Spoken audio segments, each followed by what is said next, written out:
French ambassador to Ireland, Vincent Guérand has taken to Twitter to gloat about ferry routes between the Republic of Ireland and France in an attempt to demonstrate strengthened ties between Paris and Dublin. In his tweet, the head of the French mission to Dublin said, "A very concrete link between our two countries. We now have more than 44 weekly sailings between Cork, Dublin, Rosselaar and French ports." The Irish Embassy in Paris back in 2019 stated a similar claim, going further by stating France was its closest neighbour. Tweeting from Paris, the Irish tweet read, "With over 30 sailings on 3 maritime routes operated by 4 ferry companies, direct travel by sea from Ireland to France, our closest neighbour, couldn't be easier," it concluded with the hashtag Brexit Buster. The tweets have been interpreted by some as a direct message proving that Britain is being bypassed between France and Ireland following Brexit. Some praised the announcement hoping the routes would increase, claiming the routes were critical.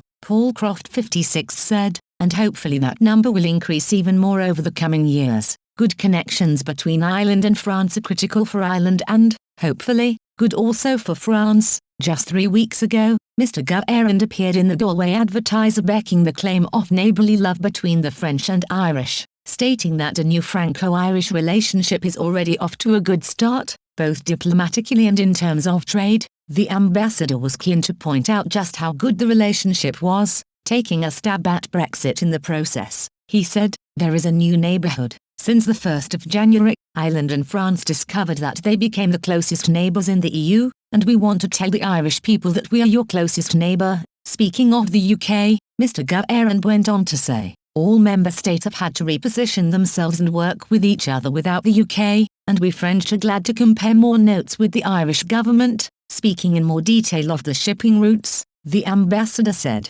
"We have moved from having 11 weekly ship rotations between Irish and French ports to having 44, in a direct snub to London." He went on to say, "Goods and lorries have tremendously increased, and this is the best illustration of this new neighbourhood and how Irish goods can bypass land bridge, and avoid the queues and administrative hurdles, and go directly to the rest of the single market, via a direct route." France and Ireland enjoy around €11 million of trade per year, with around 15,000 people in Ireland employed by French companies. However, a low corporation tax in Ireland has caused the French to raise the question as to whether this is too low. The ambassador said, "In the EU, there are few pockets left where you can say it is an internal matter, as we have signed up to treaties and are pooling our sovereignty, including on currency and foreign policy. So it's hard to say that our taxation policy is just a domestic issue. It is a European issue." The rhetoric on sovereignty and the inability to choose internal policies are precisely why those arguing that in favour of Brexit state that leaving the EU and its bureaucracy is best for Britain's national interests.